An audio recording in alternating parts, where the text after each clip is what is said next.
ठीक है। आज हम लोग देख रहे हैं कि आरबीआई की जो वेबसाइट है फर्म्स, उस पे हम लोग रजिस्ट्रेशन जी कैसे करते हैं जब भी हमारे को कभी कोई भी रिपोर्टिंग आरबीआई को करनी है, चाहे वो F C G P R के लिए है या फिर T F C T R S के लिए भी यही से ही लॉगिन होता है।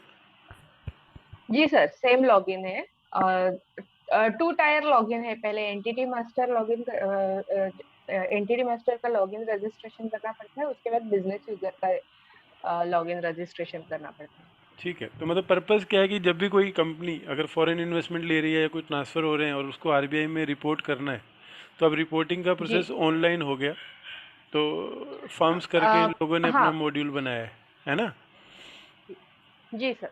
तो अब ये मानो पहले कि अगर कैसे किसी को, हाँ बोलिए। पहले फिजिकल फाइलिंग हुआ करता था, तो आरबीआई में जाके एक्नॉलेजमेंट वगैरह लेके आना पड़ता था। हम्म। और हर चीज के फॉर्म्स अलग अलग थे। हम्म। अभी ये फॉर्म अलग अलग ही है, मतलब अ, अगर फॉरेन इन्वेस्टमेंट एफडीआई है, हम्म। इक्विटी इन्वेस्टमेंट है तो एफसीजीपीआर फाइल करना है। हम्म। ट्रांसफर है तो एफसीटीआरएस फाइल करना है। तो फिर एलएलपी वन फॉर्म है, ईसॉप का फॉर्म है।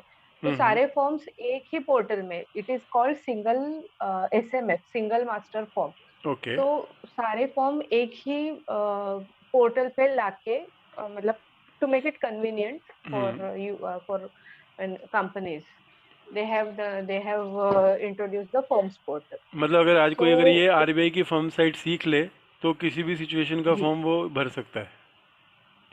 जी सर, मतलब case to case basis requirements अलग रहते हैं, but your AD bank will guide you through all the process. मतलब क्या अटैचमेंट्स करने हैं एंड ऑल। पर उसका स्टार्टिंग पॉइंट यही है कि सबसे पहले आपको फर्म्स की सबसे पहले आपको एंटिटी को रजिस्टर करना है एंटिटी, मतलब क्या हो फॉर्म्स गया, कौन पोर्टल। एंटिटी है ये। The entity which will be which is I mean which is responsible to file. In case of FCGPR, it is Indian company which is getting FDI money in. Hmm. So the company which is receiving money is hmm. required to file FCGPR. पर ये जो filing requirement है ये आती कहाँ से है, ये अपना जो रेगुलेशंस हैं फेमा के, नॉन डेट इंस्ट्रूमेंट जी रेगुलेशन, ये वहाँ से आ रही है फाइलिंग रिक्वायरमेंट कि कहाँ से आ रही है। हम। सर, आरबीआई का एक ऑर्डर है, हम्म। ये वहां से आ रही है रिक्वायरमेंट। ठीक है, तो मतलब उस ऑर्डर के अंदर हमको, अगर हम उसको स्टडी करेंगे तो इसका जो सब्सटेंशियल प्रोविज़न है जी कि हम ये क्यों करते हैं जी वो वहाँ से मिलेगा। ठीक है, अगर टाइम परमिट जी करेगा तो हम उसको देखेंगे। लेकिन आज हम प्रैक्टिकली ये देखेंगे कि अगर किसी भी एंटिटी को आरबीआई की साइट पे रजिस्टर करना है और उसके बाद फॉर्म्स फाइल करने हैं तो उसको क्या करना पड़ेगा। देखो, जैसे किसी ने भी बोला फर्म पे जाओ, तो फर्म पे गए तो ये पेज खुल गया। अब मुझे कुछ भी नहीं पता कि अब क्या करना है, तो मुझे बताओ अब मैं क्या करूँ। सबसे पहले तो आपको यूजर मैनुअल रेफर करना है। ठीक है, यूज़र मैनुअल जो यहाँ पे आपको नीचे user manual for entity master दिख रही है, रिवाइज यूज़र मैनुअल फॉर जी, एसएमएफ एप्लीकेशन, इसकी बात आप कर रहे हो। फॉर्म्स एप्लीकेशन, या तो आप कह रहे हो पहले सबसे सबसे पहले पहले इसको डाउनलोड एंटिटी करूँ। मास्टर का। हम्म। हाँ, तो तो ये सबसे इसको पहले डाउनलोड यूजर करते हैं। मैनुअल जो है। हाँ।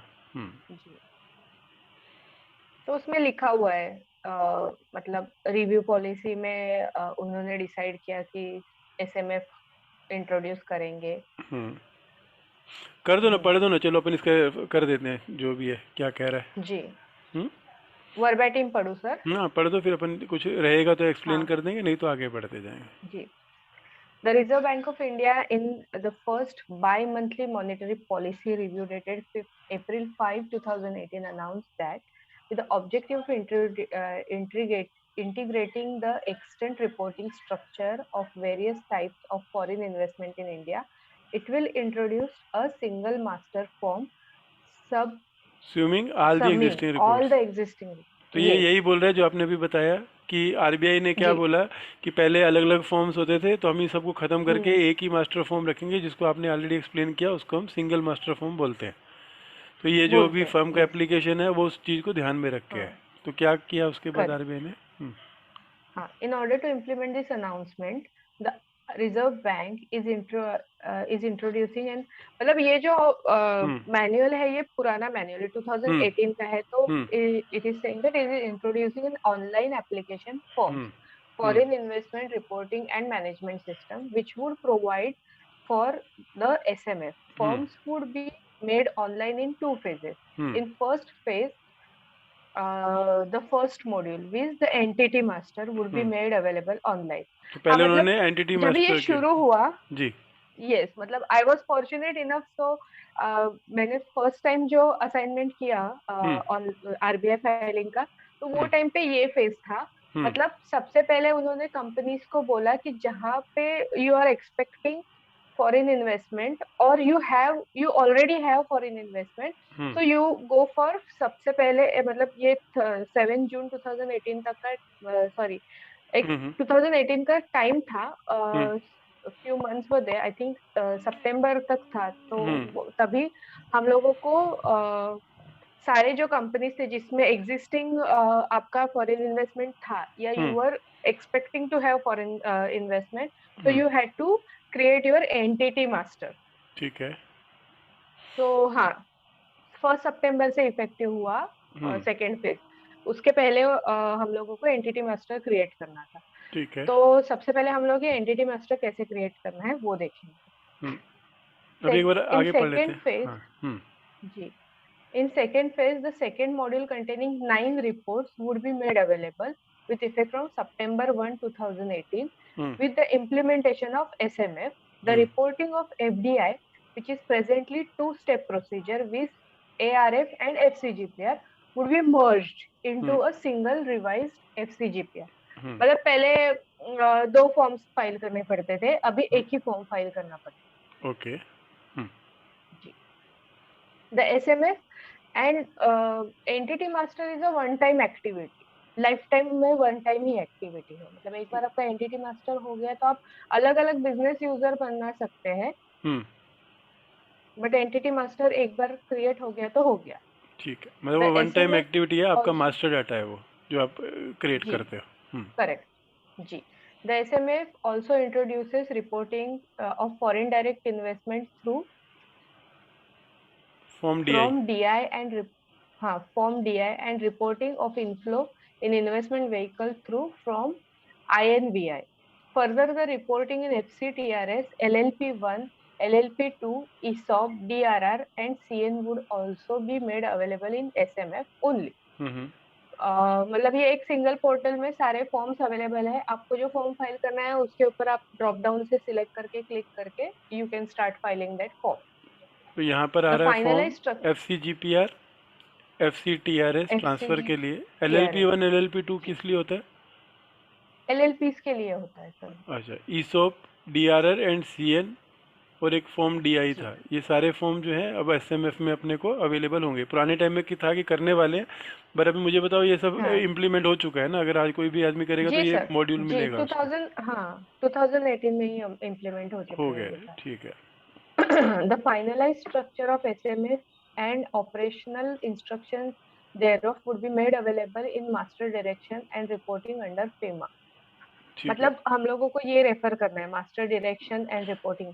तो किसी को कुछ भी बेस चाहिए तो इस डायरेक्शन को सर्च करे और उसके बेस में ले। ठीक है, लो मैं पढ़ता हूँ, आप एक्सप्लेन करो। हाँ, नहीं तो आपको मोबाइल से करोगे, आपको थोड़ा दिक्कत आ रही है।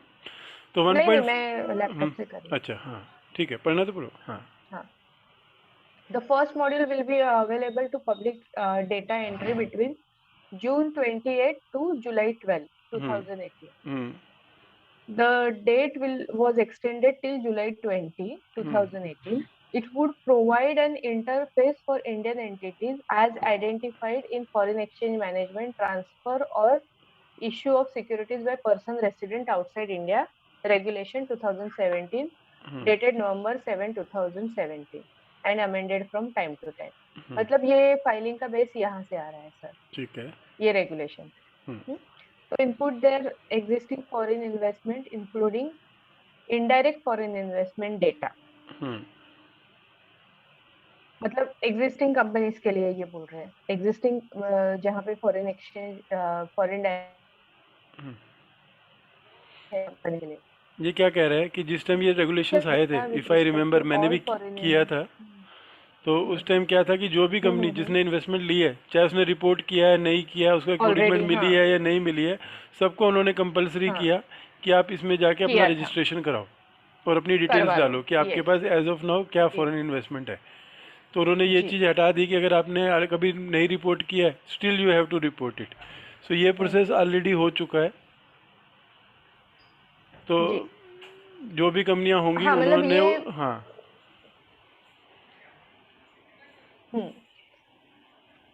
और मतलब कई कंपनीज ऐसी रहेंगी, they were not expecting at that time, और हम्म। उन्होंने तभी एंटिटी मास्टर नहीं किया था। हम्म। तो वो टाइम पे एक मतलब एक कंपनी ऐसा था जिसमें वो टाइम पे वो विंडो में हम लोगों ने रजिस्ट्रेशन नहीं किया था, हम्म। लेकिन बाद में उसमें फॉरेन डायरेक्ट इन्वेस्टमेंट आ गया। Hmm. So at that time entity master registration होता है, बट हम्म। उस मतलब आई थिंक वो क्लोजर पीरियड था, तो उन्होंने ऐसे लिखा कि मतलब क्वेरी आया कि hmm. Why you have not made registration, RBI hmm. से क्वेरी आया एट दैट विंडो। हम्म। तो हम लोगों ने लिखा कि वो टाइम पे हम लोग एक्सपेक्ट नहीं कर रहे थे foreign exchange, hmm. Foreign investment कुछ आएगा, hmm. And now we are expecting foreign investment, so we have and then they have done it. Like हाँ, मतलब लॉजिक है ना, अगर जो किसी भी को पता ही नहीं। कंपनीज हाँ मतलब अभी तो कोई प्रॉब्लम नहीं है, अभी directly without that letter also it is getting hmm. Done. आगे बढ़े sir. Yes. Hmm. Entity shall provide data with respect to all foreign investment received, irrespective of the fact that regulatory reporting to Reserve Bank of a bank for the same has been made or not, and hmm. whether the same has been acknowledged or not. हम्म। हाँ मतलब sir आप जो बोल रहे थे ये। हम्म। कि आपको रिपोर्ट करना है, चाहे आपने कभी उसकी फाइलिंग करी थी कि नहीं करी थी, सबको करना है अगर आपके पास था। हम्म। जी जी जी 1.5। Indian entities not complying with these instructions will not be able to receive foreign investment. मतलब if you want to receive foreign investment, the first step is this: hmm. you have to do this registration. Hello. एक second. जी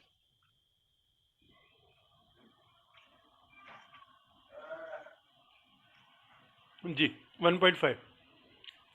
जी Indian entities not complying with these instructions will not be able to receive foreign investment, including indirect foreign investment, and will be treated as non-compliant with FEMA and regulations made thereunder, and liable for action as laid in FEMA or other or regulations made thereunder.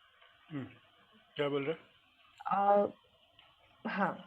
So 1.6, where the entities have not been able to register entity master, हैं? they may do so from September 1, 2018. However, they may provide reason for not registering within the time period.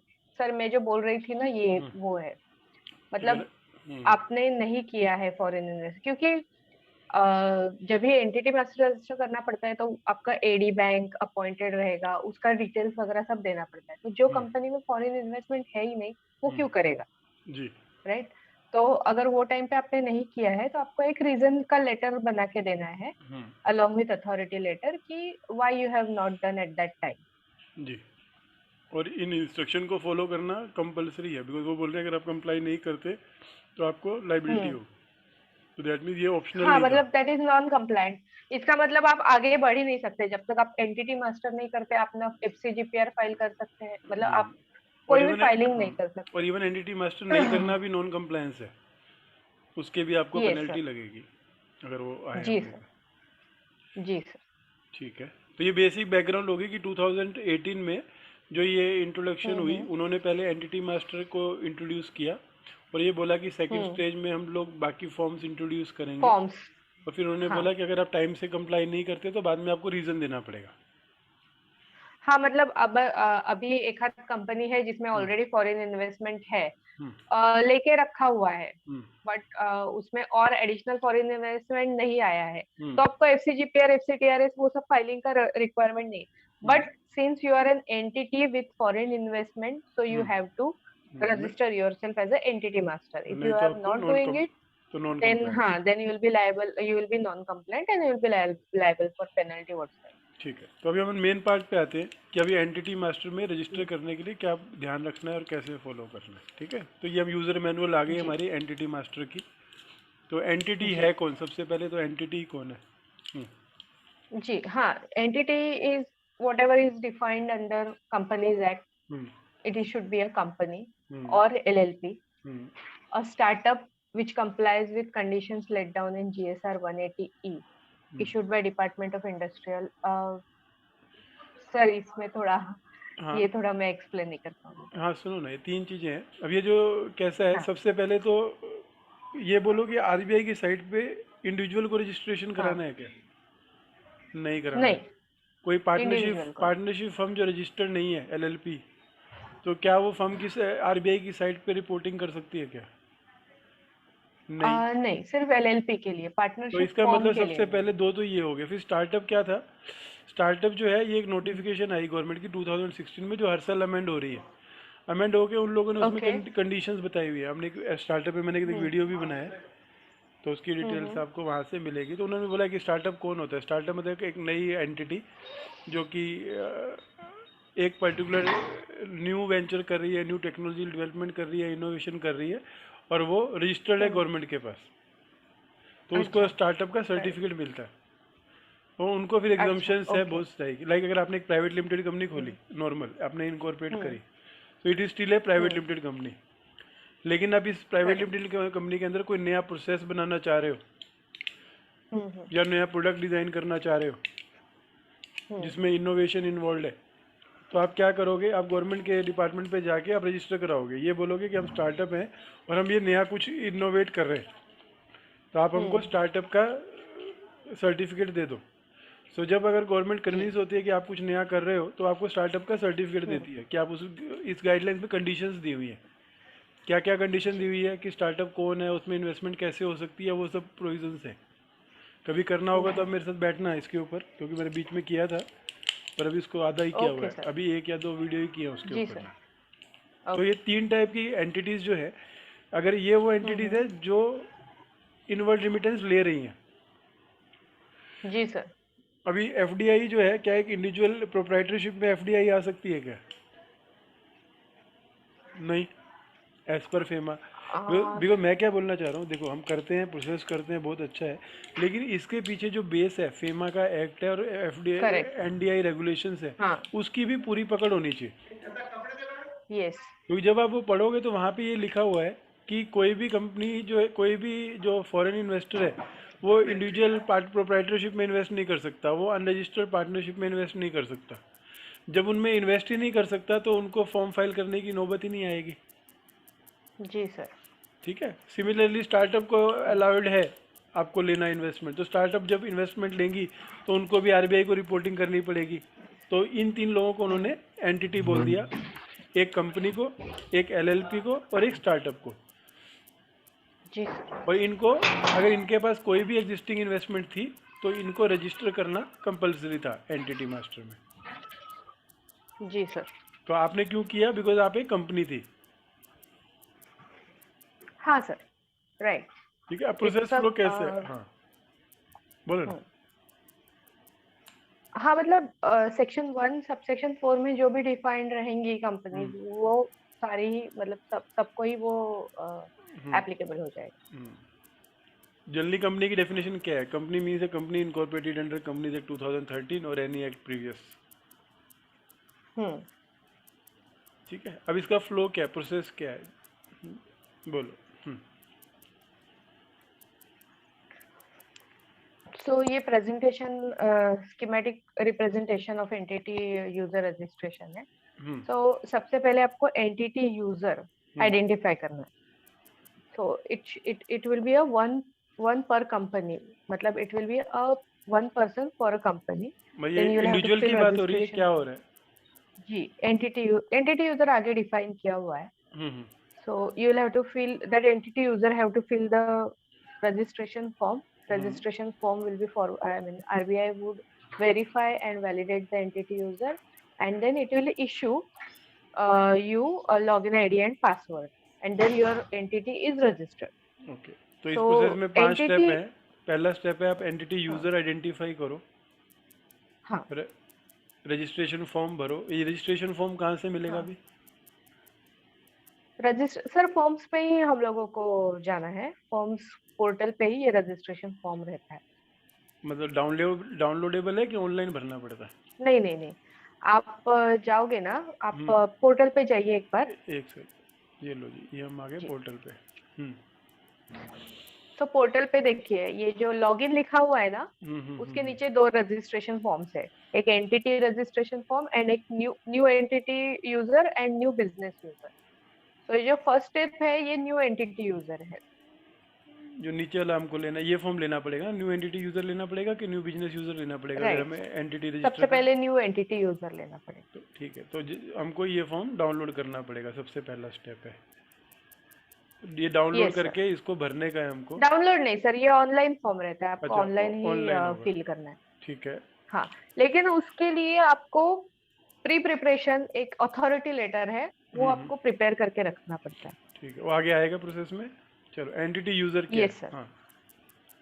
Who is entity user? Hmm Entity user is a person authorized by that company, hmm entity, I mean company, LLP and startup to register entity in entity user. So the person hmm is required to give his mobile number, his email ID, so hmm that he will have access. I mean, he will receive all the communications from RBI in hmm this regard, in hmm. in regard to that company. पर ये कौन है, मतलब director है, CS है, CFO है कि staff है? Sir, there is no defined, I mean, any person, if board of directors would appoint, hmm. would be the entity, authorized entity user. तो यहाँ पे आप ये So, कह रहे हो कि बोर्ड ऑफ डायरेक्टर का whoever, ऑथराइजेशन भी चाहिए, रेजोल्यूशन? जी सर। नहीं नहीं, इसके लिए रेजोल्यूशन नहीं चाहिए, बट एक अथॉरिटी लेटर जो रहता है ना, hmm. That letter should be signed by director. Okay, so मतलब आप ये कह रहे हो कि या इसमें कोई भी पर्सन हो सकता है, जरूरी नहीं है कि किसी कंपनी के डायरेक्टर को ही एंटिटी यूज़र बनाना है, बट स्टिल नहीं नहीं फेयरली नहीं, मेरा मेरा ओपिनियन ये बोलता है कि उसको बनाना चाहिए जो थोड़ा परमानेंट फिक्सचर हो। Right, correct, yes of course. क्योंकि अगर वो छोड़ गया तो क्योंकि उसकी आईडी कंपनी, हाँ, पासवर्ड बदलती रहेगी, तो फिर आपको फिर से पूरा प्रोसेस करना पड़ेगा।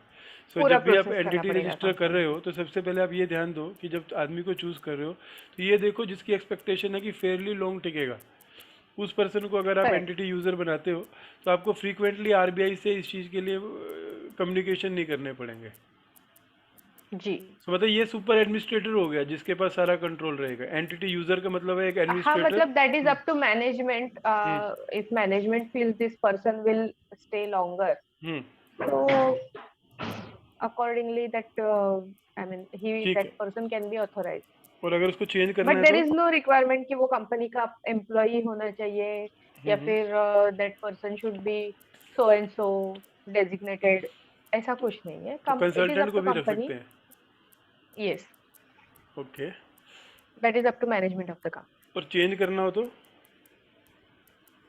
कंपनी। सर, चेंज करना हो तो थर्ड वापस से वो entity master, third point, third I point, mean वापस से करना पड़ेगा। जी। थर्ड पॉइंट में देखो, if the entity wish to हाँ। Change the entity user, hmm. So it इसको में RBI contact help desk RBI को है। करना है।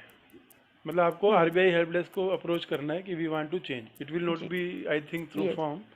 सो आपको एक मेल डालनी पड़ेगी उनको कि हमको एंटिटी यूजर हाँ, चेंज मतलब बैकएंड में भी वो लोग ये करेंगे। करते रहेंगे, चेंज करते रहेंगे, लेकिन हाँ। एंटिटी मास्टर तो कोई एडिट नहीं होता। बिजनेस यूजर चाहे जितने हो सकते हैं, hmm. Entity user can not be change तो अगर चेंज करना है तो हमें by RBI company. RBI help एक डेस्क से ही बार, करना पड़ेगा।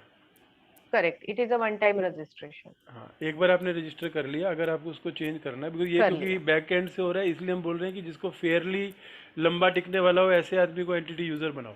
हम्म, करेक्ट। या फिर वो अप्रोचेबल, कॉन्टेक्टेबल होना चाहिए हाँ हमेशा। हाँ। The entity user would be the sole person authorized to add, update a foreign investment hmm details of an entity in entity master and would entirely responsible for data entered. Hmm So यहाँ पे responsibility attach हो जाती है। हम्म। ठीक है, आगे? Third point तो हम लोगों ने देख लिया। Hmm fourth point, one person can also be an entity user for more than one entity. Hmm. However, the person has to obtain separate registration for the same as registration is entity specific. सो अगर मतलब आपके group में अगर चार मैं entity हूँ, हैं। हाँ। हाँ, तो चारे कंपनीज के लिए मैं as a entity user register हो सकती हूँ। हम्म लेकिन 4 मतलब देयर अलग-अलग इज नो अप्रूवल बार आएगी। दैट, हाँ, कि एक पर्सन ने एक कंपनी के लिए एंटिटी हुँ, रजिस्ट्रेशन कर दिया तो you are not eligible to do for other company. It हुँ, इज हुँ। Not the case. A person can be get registered himself for many companies. तो अगर समराइज़ करें So एंटिटी यूज़र registration. को, नहीं, एंटिटी यूज़र को Hmm. Summarise करें, तो सबसे पहली चीज़ कोई भी Hmm. पर्सन हो सकता है। दूसरा ये person G. Responsible That should होगा। be authorized by. हाँ, हाँ। That should be authorized by authority letter.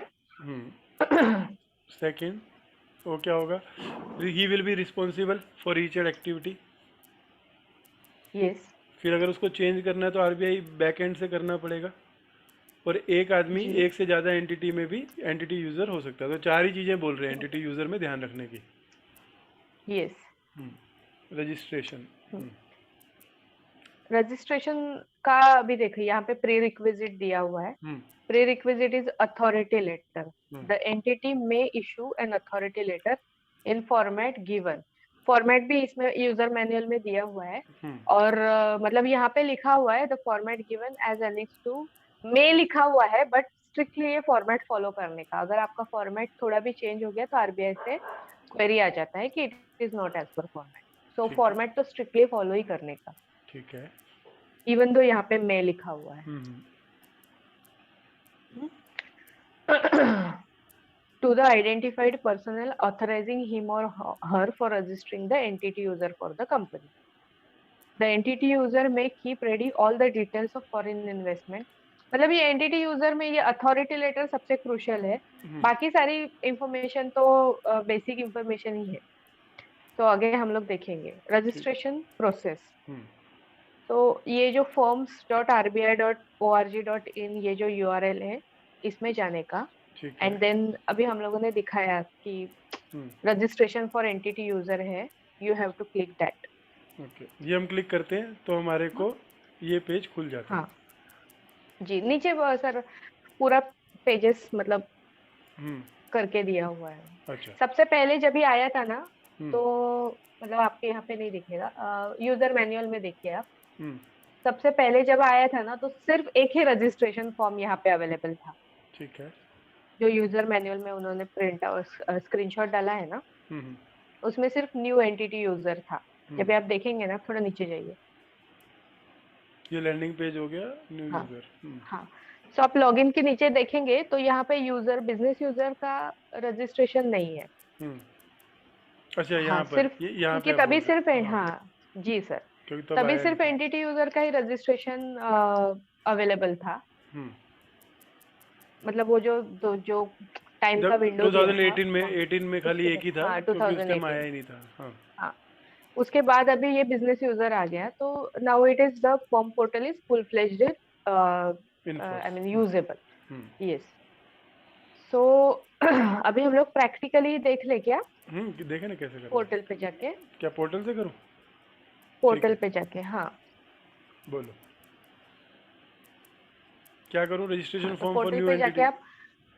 जी. दिख रहा है, स्क्रीन पे दिख रहा है? अभी आया नहीं है. नहीं है? नहीं.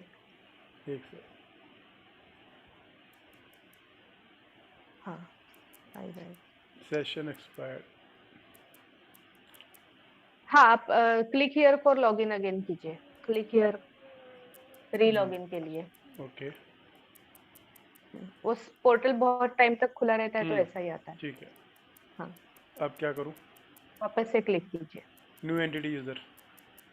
हाँ. ओके, चलो मेरे नाम पे कर दूँ। हम्म. राइट मूव को हाँ एंटिटी सर. रजिस्टर कर देते हैं। चलो, कुछ जाएगा तो जी. नहीं, सबमिट तो नहीं हो जाएगा कुछ? सीआईएन तो नहीं रहेगा ना सर आपका, तो सबमिट होगा ही नहीं. अच्छा, ठीक है, चलो।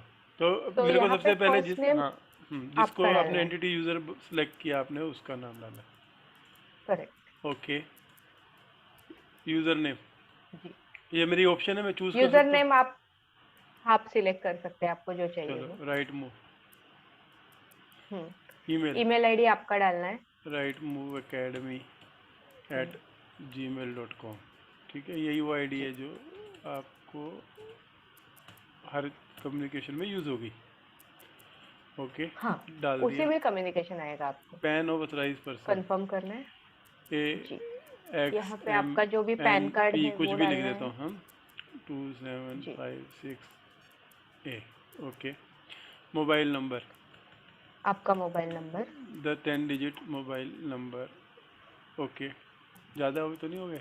यहाँ पे आपके एंटिटी का नाम मतलब कंपनी का नाम। Right move right move. Limited, जी, राइट मूव लिमिटेड। ओके, अब ये क्या है? ये मेरी है कंपनी, अगर एलएलपी कंपनी। है तो एलएलपी चूज़ करूँ, स्टार्टअप है तो स्टार्टअप एलएलपी। यूज़ करूँ। स्टार्टअप है तो स्टार्टअप, राइट। और एलएलपी है तो उसका सिन नंबर दूँ, नहीं तो इसका दूँ। सिन नंबर का क्या होता है? जी, L154220BN। आगे सबमिट कुछ? होगा ही नहीं क्योंकि इनवैलिड सिन ऐसे कुछ ठीक आएगा। है, ऐसे डाल दो। ठीक है, ये मैंने अपना सिन नंबर डाल दिया। अच्छा, हो राइट मूव का सिन नंबर है क्या ये? नहीं नहीं, ऐसे डाल दिया। नहीं ना? ठीक है, अब ऐसे ही कोई तो, हाँ, हाँ ठीक। रीजनल ऑफिस फिर मुंबई। आपका रजिस्टर्ड अगर रीजनल हाँ, ऑफिस, हाँ जो भी है। Mumbai. Registered address of the entity, जो भी आपका रजिस्टर्ड एड्रेस है वो डाल दीजिए। ओके, एक्स जेड मुंबई, ये रजिस्टर्ड एड्रेस हो गया। अब अथॉरिटी लेटर चूज़ करूँ। ओके, इतना ही करना है इसमें। चलो, ये amendment agreement to credit agreement डाल दूँ कि ये डाल दिया। चलो, ओपन। ठीक है, ये मैंने अथॉरिटी लेटर भी डाल दिया, राइट? जी सर। बराबर है। मैंने क्या किया, जो एंटिटी यूज़र आपने सबसे पहले बोला सेलेक्ट करना है, तो मैंने सेलेक्ट कर लिया।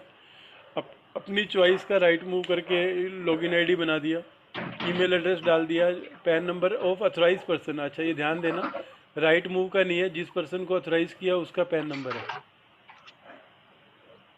हाँ, पैन नंबर इज नोट लिखा ऑफ, हुआ है ना क्लियरली, हाँ, ऑथराइज्ड, नॉट ऑफ कंपनी। नहीं, जो लोग जोश जोश में डाल जाते हैं, मैं भी डाल गया था। हम्म? कि अच्छा। मैंने राइट मूव क्या करके, Okay, लेकिन ये पर्सन का जी, नंबर है, ठीक है, जिसको हम कर रहे हैं। और एंटिटी का नाम डाल दिया, सीन डाल दिया, एक अथॉरिटी लेटर का हाँ। फॉर्मेट कहाँ पे है? अब आप बोले थे फॉर्मेट अवेलेबल है, यूजर मैनुअल में फॉर्मेट है। दिखाओ क्या है फॉर्मेट अभी में। आप यूजर मैनुअल में जाएंगे ना तो ये हम्म, सारे पेजेस के स्क्रीनशॉट आपको दिखेंगे। हाँ, और टेबल फर्स्ट में नेम दिखेगा डाल कहाँ दिया। कहाँ क्या क्या फील्ड। हाँ, अब देखो ना, ये फर्स्ट तो नेम हम में लोगों ने नाम डाल दिया। प्रैक्टिकली देख हाँ लिया। हाँ, नाम डाल दिया, हम्म, मिडिल नेम डाल दिया, यूज़र नेम अपनी चॉइस का कर दिया, ईमेल आईडी हम्म। डाल दी, ईमेल देखिए, आईडी कर। पैन में लिखा हुआ है the user should provide their own on pan pan number number, not the ठीक है। पैन नंबर ऑफ द मतलब। हाँ, यूजर मैनुअल आप प्रॉपरली स्टडी करके अगर फॉलो करेंगे तो इजी गलती रहे। का चांस बहुत कम है। फिर भी हम लोग गलती करते हैं क्योंकि हम ओवर कॉन्फिडेंट हैं। मोबाइल नंबर हो गया, नेम ऑफ एंटिटी हो गया, सिन नंबर डाल दिया। जी, it may fill a dummy number as follow, does not have CIN number, it may fill a dummy CIN number as D1345 2010 and may be क्या? Sir ऐसा रहेगा कि आपका एलएलपी नंबर तो है, स्टार्टअप का नंबर कुछ नहीं रहेगा। हाँ, तो उस चीज के लिए रहेगा वो। ओके, फॉर योर मतलब कंपनी हम नेम लोग इज। अभी हाँ, स्टार्टअप। ये देखो ना, इसने दे ही दिया ना। हम्म। अगर कंपनी का, अगर आपके पास सिन हाँ, नहीं है, हम तो ये मान के चल रहे हैं कि हम कंपनी के लिए कर रहे हैं और उसके पास सिन नंबर है, तब तो हमें सीधा हाँ मेमोरेंडम से मिल जाएगा। अगर नहीं है जी, और कंपनी का नाम है ABC हाँ कॉरपोरेशन लिमिटेड, तो हाँ। उस D12345 MA हाँ। 2003 हम्म। ABC 123 D1235, first two letter of the state. सबसे पहले D12345 लिखना है आपको, ताकि डम्मी है, ये समझ जाए जी, हमको। फिर first two letter of state, जहाँ कंपनी का रजिस्टर्ड ऑफिस है, तो हमारा महाराष्ट्र में, तो हमको MA लिखना एमएच। यहाँ पे एमए लिखा है लेकिन एमएच आना चाहिए ना सर, एमएच आता है ना है। MA, महाराष्ट्र का। MA महाराष्ट्र का MA बस, ओके। 2010 लिखना है फिर उसके बाद, और फिर ABC फर्स्ट थ्री लेटर लिखने हैं पहले नाम के, और 1 2 3 4 5 6 लिखना हम्म। है। तो अगर ये डम्मी सिन हम्म। में डालूंगा तो ये ले लेगा, अप्रूव कर देगा। May be. और हाँ, में भी नहीं, हाँ ले लेगा, ये उसने बना के दिया है। हाँ हाँ। राइट मूव के केस जी, में D1 2 3 4 5 MA 2010 हाँ। RIG 1 2 3 4 5 6 बनेगा। हम्म। और वही अगर LLP होती, तो डेट ऑफ इनकॉर्पोरेशन अगर 90 की है, तो डम्मी वुड बी DAB, तो डी डम्मी ए बी मतलब RIDRI और पहले दो इनकॉर्पोरेशन की डेट 2310। ठीक है, हमारे को जरूरत नहीं पड़ेगी, लेकिन अगर कभी जरूरत पड़ी तो ये तरीके से हम लोग डमी डाल सकते हैं। जी सर, करेक्ट। ठीक, ठीक है, मालूम था आपको ये डमी डाल सकते हैं? आपने पढ़ी थी, मतलब यूजर मैनुअल हमारे पढ़ी पास क्या? सिन है तो मैंने कभी ये पढ़ी रेफर नहीं किया था। नहीं। ठीक है, तो इसलिए यूजर हाँ। मैनुअल पढ़ने से जो आप बता रही हो कुछ नया नया पता चलेगा। हम्म। तो कल को कोई केस आया कि भैया हमारा नहीं है, क्या करें, तो आप उसको बता सकते हो। रीजनल ऑफिस जहाँ पे करेक्ट। RBI का है, फिर पिन कोड हमारा हम्म। City with pin code of the store. Address में city with pin code, address तो पूछ नहीं रहा। एड्रेस है ना सर, रजिस्टर्ड ऑफिस का एड्रेस का नहीं, उसमें डाला बोल ना रहा हम है लोगों एड्रेस ने में कुछ। लिखा है सिटी लिखो विद पिन कोड लिखो। हाँ। ठीक है, attach the authority letter from the only PDF file can be attached. ठीक है, कोई नाम का यस। कोई कुछ भी नाम रखो, लेकिन PDF होना चाहिए, फिर सबमिट बटन दबाओ। हाँ, ये करेंगे तो हमारे तो पास आए, रिकॉर्ड सक्सेसफुली सक्सेसफुली ऐसे। आएगा, और यूज़र की यूज़र हाँ, ID मतलब क्रिएट आप होगी। टॉप पे देखेंगे ना, वो हम्म, आरबीआई का जो लोगो है उसके ऊपर देखिए, रिकॉर्ड सेव्ड अच्छा, सक्सेसफुली। यहाँ इतना पे ही आता है। मैसेज, मतलब ओके। शुरू में हम लोग कंफ्यूज हो जाते हैं कि हुआ कि नहीं हुआ, हम्म, बट ये इतना ही आता है, तो इसका स्क्रीनशॉट लेके रख देने का। हम्म। और पास, इमिडिएटली आपको आरबीआई से एक मेल आता है, auto reply at the rate, नीचे जो ईमेल हम्म, आईडी दिया हुआ है ना, हम्म, ऑटो रिप्लाई FID@RBI. इससे ये इमीडिएटली आपको एक मेल आ जाता है आपके रजिस्टर्ड ईमेल आईडी पे कि आपका जिस रजिस्ट्रेशन सक्सेसफुल हुआ है। Sample of male is given. नीचे देखिए, आप सैंपल भी दिया है अगर उसमें। नहीं आता है 48 आवर्स में, तो इस मेल ID पे लिखने का। ओके, हाँ, सैंपल में क्या आ रहा है? Dear sir, welcome to RBI system for reporting of investment, you have successfully completed registration, please find login certificate, user name Shweta और पासवर्ड, ये इसने पासवर्ड दे दिया, हाँ, पासवर्ड पासवर्ड। ऐसे ही आता है फर्स्ट हम्म, टाइम, बट आपको बाद में वो चेंज चेंज करना करना पड़ता है। पड़ेगा। और ये आरबीआई का मेल इमीडिएटली नहीं आता, सॉरी। हम्म, वो थोड़ा, मतलब बैकएंड में शायद वो लोग कुछ चेकिंग वगैरह करते होंगे उसके बाद, लेकिन अगर आपके क्रेडेंशियल्स, आपके सारी चीजें अगर परफेक्ट है तो आ जाता है। यहाँ पे लिखा हुआ है 48 आवर्स के अंदर आ जाता है। और नहीं आया तो आपको उनको अप्लाई करना है।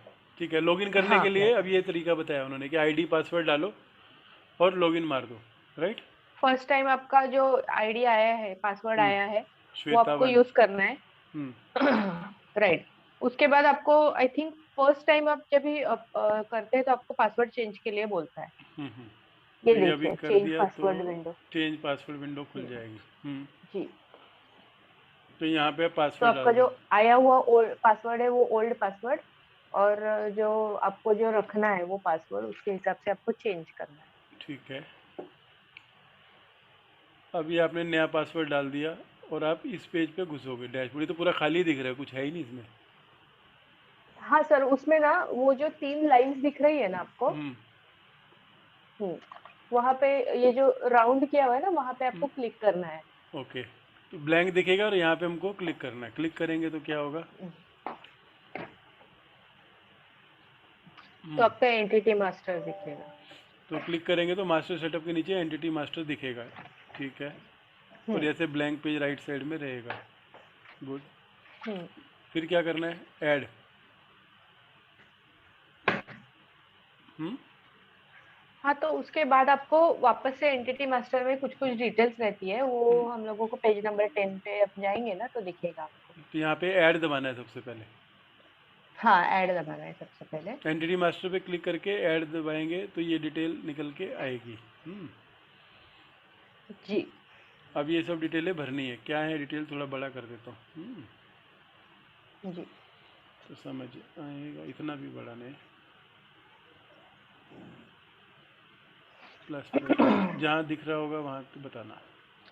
जी, तो आपको एंटिटी डिटेल्स लिखनी है। हाँ, एंट्री डिटेल में क्या क्या वापस से डिटेल्स मांग रहा है, CIN बोलो क्या नंबर। क्या मांग रहा है? कुछ भरा हुआ आएगा, आई थिंक ये तो भरा हुआ आएगा सबसे ना ये पहले अब। आपका टाइप, हम्म, हाँ, ये सारा भरा हुआ आएगा। क्योंकि आपने आपने ऑलरेडी रजिस्टर दिया किया हुआ है, है। आपने अपना एक और सिन जी। दिया है। लेकिन पैन नंबर, यहाँ पे जी। पैन नंबर किसका देना है? यहाँ पे एंटिटी का पैन नंबर होगा।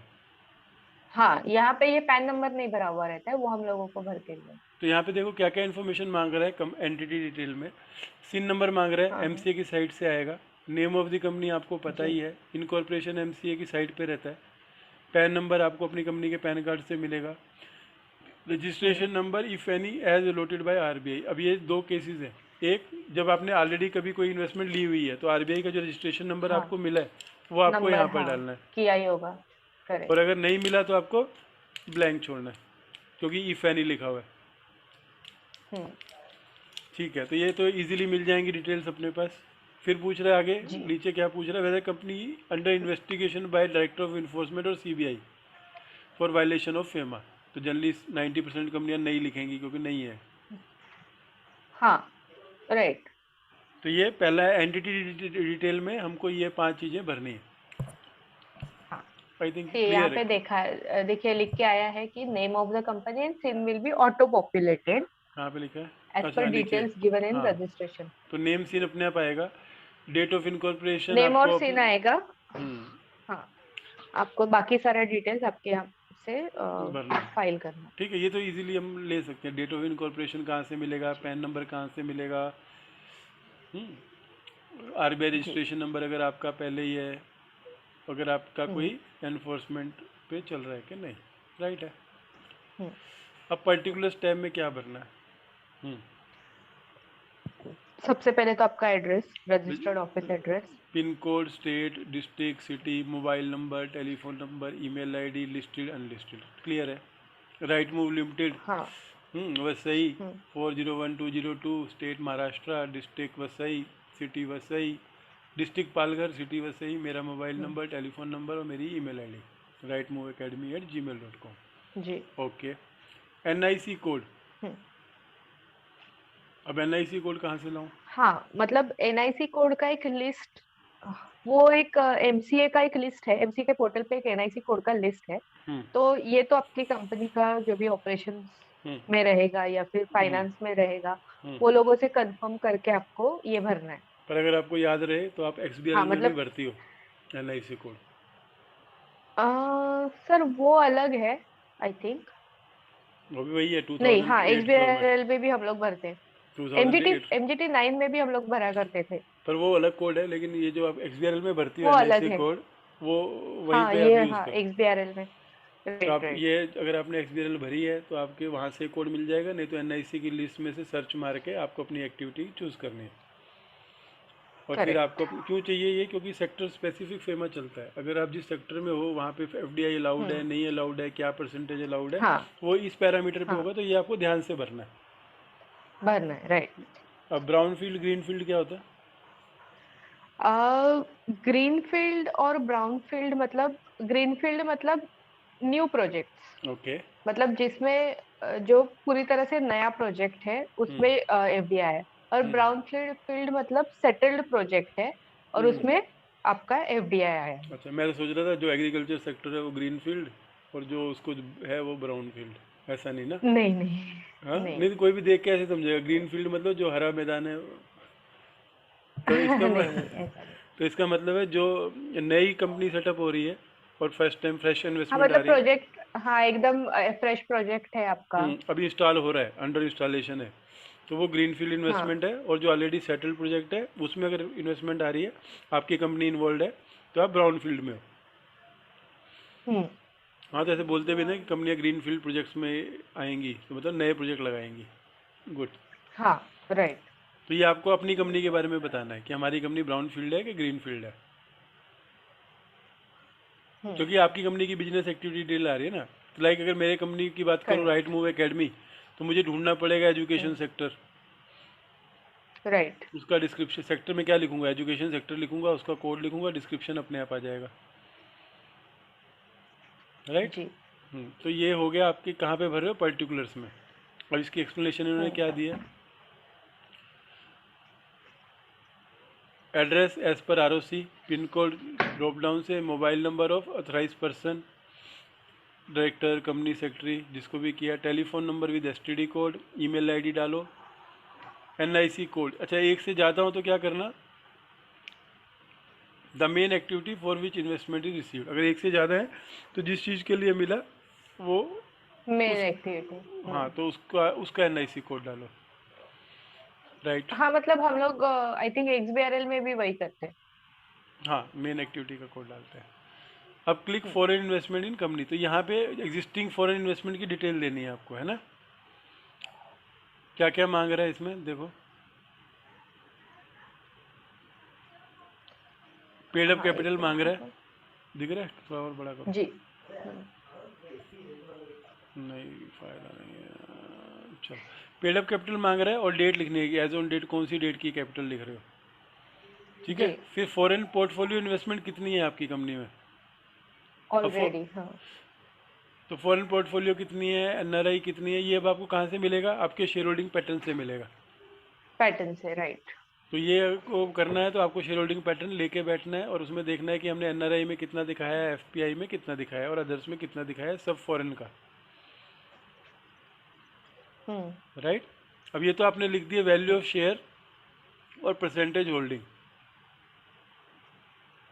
On A correct. Fully diluted basis का क्या मतलब है, मतलब आपके सीसीपीएस है, तो उनको भी आप कन्वर्ट करके तो उसकी आपका वैल्यू। कन्वर्जन रेशियो डिसाइडेड रहेगा। हम्म तो आप नीचे के पेज में आएंगे ना, तो यहाँ पे देखिए आप हम्म सीसीपीएस है या सीसीडीएस है, और कन्वर्टेबल डिबेंचर्स वैल्यू क्या है, है, नीचे क्या या फिर मांग रहा है आपके यहाँ पे, इसमें और इसमें क्या फ़र्क है।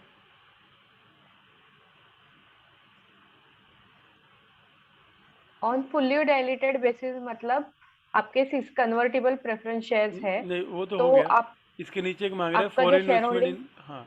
नहीं नहीं, एक ऊपर देखो। हाँ मतलब आपका जो शेयर होल्डिंग, आपका जो जो कंपनी में पेडअप है, हम्म वो इक्विटी में कन्वर्ट करने के बाद, फुल्ली डाइल्यूट करने के बाद जो आपका पेडअप शेयर कैपिटल आएगा, हम्म वो मांग रहे हैं वो। तो ठीक है। आप नेक्स्ट पेज पे, पेज नंबर 12 पे अगर आप आएंगे नहीं, वो नीचे, सेकंड स्टेज तो पे वहां आते पे हैं। लिखा हुआ है। सुनो ना, पहले ये जो ऊपर क्या मांग रहा है, ये पहले बोला फॉरेन पोर्टफोलियो इन्वेस्टमेंट मांगी उसने फॉर्म में। हम्म। देखो, फॉर्म में पहले उसने मांगा what is your foreign portfolio investment, फिर बोला फॉरेन हम्म। इन्वेस्टमेंट कितनी है, उसमें बोल रहा है value other than portfolio indirect. तो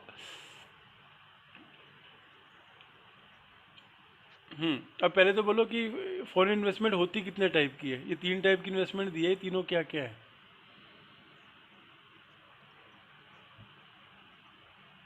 यहाँ पे तीन कैटेगरी दी हैं अगर आप देखोगी। हम्म, हाँ हाँ ये हाँ भी हाँ। पॉइंट है, फॉरेन पोर्टफोलियो इन्वेस्टमेंट। जी। तो पहले में बोल रहा है कि equity value of equity shares other than foreign portfolio investment and indirect investment. तो ये क्या होगी, एफडीआई होगी। अगर किसी कंपनी में 10% से ज़्यादा अगर किसी ने इन्वेस्ट किया है तो उसको हम क्या बोलते हैं, एफडीआई। एफडीआई। और अगर अनलिस्टेड कंपनी में 1 रुपया भी इन्वेस्ट किया है तो उसको हम क्या बोलते हैं, एफडीआई। करेक्ट। ये बेसिक फ़र्क है। अगर आप एफडीआई की डेफिनेशन पे जाओगी, तो जहाँ तक मेरी अंडरस्टैंडिंग जी। है, जब मैंने पढ़ा था कि लिस्टेड कंपनी में 10% से ज़्यादा अगर फॉरेनर इन्वेस्ट करता है तब है जी। वो एफडीआई, और अनलिस्टेड कंपनी में 1 रुपया भी इन्वेस्ट करता है तो वो है एफडीआई। FDI, yes. तो एफपीआई आप मुझे बताओ, अनलिस्टेड कंपनी में होगी क्या एफपीआई, नहीं होगी, क्योंकि 1 रुपया भी अगर उसने इन्वेस्ट किया है तो वो एफडीआई माना जाएगा।